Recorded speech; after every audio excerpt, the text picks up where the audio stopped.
Hello everyone, स्वागत है आप सबका इस वीडियो में। और आज की इस वीडियो में हम पढ़ेंगे हिंदी व्याकरण से एक बहुत ही ज़्यादा इम्पोर्टेंट टॉपिक, विकारी एवं अविकारी शब्द। विकारी और अविकारी शब्द बच्चों एग्जाम्स के लिए अगर देखें तो बहुत ज़्यादा इम्पोर्टेंट है। वेरी वेरी इम्पोर्टेंट क्वेश्चंस की श्रेणी में या टॉपिक्स की श्रेणी में इसको लिया जाता है। और इसको अगर एक बार ध्यान से अच्छी तरह समझ लिया जाए तो ये ऑल लाइफ, अगर हम कहें, जब तक आप पढ़ोगे, ग्रामर ऐसी चीज़ होती है, हिंदी हो या इंग्लिश हो, सभी की जो आपको लाइफ लॉन्ग समझाने के लिए, दूसरों को समझने के लिए बेटर मतलब अच्छी होती है कि अगर आपको ग्रामर का नॉलेज है, हिंदी या इंग्लिश किसी भी भाषा की, ये आपके लिए बहुत अच्छा नॉलेज होता है। तो इसलिए इसके नोट्स बनाइए और उसको सहेज कर रखिए। देखते हैं विकारी और अविकारी शब्द क्या होते हैं।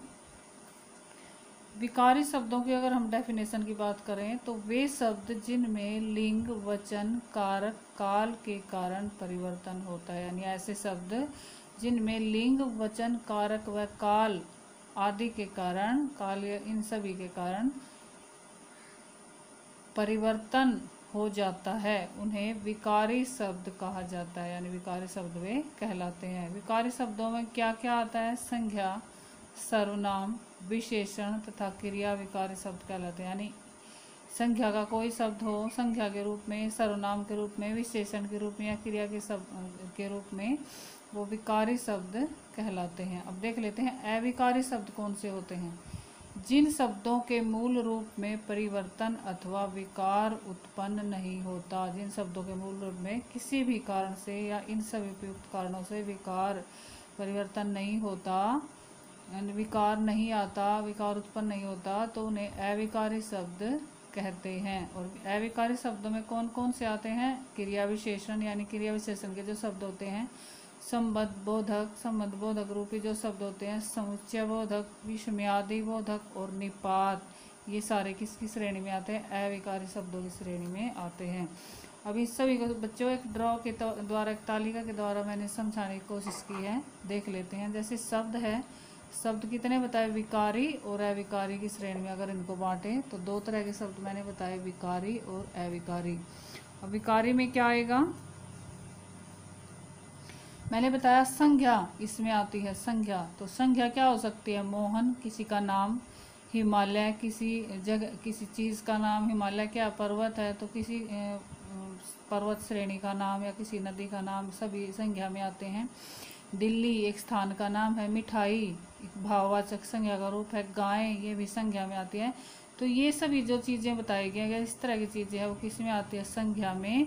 और अगर आपको एग्जाम में कहीं ये बताया जाए, इन सब में से कोई चीज़, कोई नाम या इस तरह की कोई चीज़ उदाहरण एग्जाम्पल दिया जाए, तो किस में आता है? संज्ञा में। और क्या बनेगा? वो विकारी शब्द बनेगा।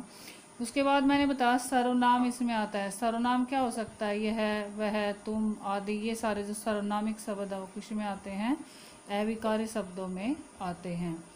अब विशेषण जैसे चतुर, काला, चमकीला, इस तरह के जो विशेषण वाले शब्द होते हैं वो भी किस में आएंगे? विकारी शब्दों में आएंगे। इसके बाद है क्रिया, खाना, पीना, आना, जाना, इस तरह के जो क्रिया रूपी जो शब्द होते हैं वो भी किस में आएंगे? विकारी में आएंगे। अब देख लेते हैं अविकारी में क्या आता है। अविकारी में मैंने बताया, जैसे सबसे पहले क्रिया विशेषण, तो क्रिया विशेषण जैसे शब्द है धीरे धीरे, तेज, इस तरह के जो शब्द है वो किस में आते हैं? क्रिया विशेषण में आते हैं। तो अगर इन शब्दों को एग्जाम्पल के रूप में देकर कहीं पर पूछा जाए कि क्रिया ये कौन से शब्द हैं, तो ये किस में आएंगे? अविकारी शब्द में आएंगे, क्योंकि क्रिया विशेषण रूपी शब्द हैं।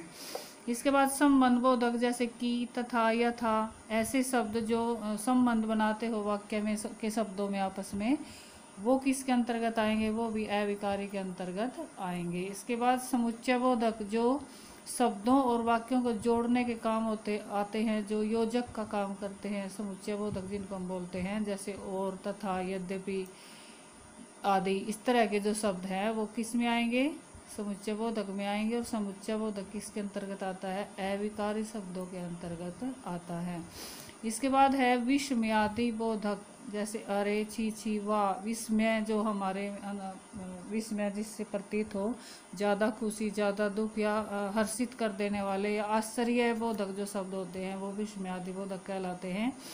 और वो किसके अंतर्गत आते हैं? अविकारी शब्दों के अंतर्गत वो आते हैं। इसके बाद लास्ट जो है फिफ्थ, वो क्या होता है? निपात। निपात भी बच्चों अविकारी के अंतर्गत आता है। निपात जैसे, वैसे तो 9 प्रकार के होते हैं निपात, लेकिन मैंने यहाँ एग्जाम्पल के तौर पर तुम्हें शब्द बताए, जैसे तो, भी, यानी जिनसे वाक्य में जोर पड़े, जो शब्द वाक्य में जोर डालने वाले हों, बल देने वाले हों, वो निपात कहलाते हैं। जैसे तो, भी, तक, इस तरह के जो शब्द होते हैं निपात होते हैं। और इस तरह के शब्दों को अगर एग्जाम्पल के रूप में पूछा जाए कि ये किन शब्दों में आते हैं, किस तरह के शब्द हैं, तो ये अविकारी शब्दों के अंतर्गत आएंगे। तो ये था आज का टॉपिक, विकारी और अविकारी। आशा है आपको क्लियर हो गया होगा। नहीं क्लियर हुआ तो आप बार बार वीडियो को देखिए और नोट्स बनाइए। तो अगर वीडियो अच्छी लगी है तो लाइक और शेयर ज़रूर कीजिएगा, ताकि दूसरे बच्चों का भी भला हो सके। और don't forget to subscribe my channel, ताकि इस तरह की वीडियो आपको मिलती रहें। और ठीक है, कल हम इससे नेक्स्ट टॉपिक लेकर आएंगे, इनको डिटेल में विकारी और अविकारी शब्दों के बाद अब डिटेल में आगे करवाई जाएगी ग्रामर। थोड़ा थोड़ा करवाएंगे ताकि अच्छी तरह आपको समझ में आ जाए। Thank you, have a nice day.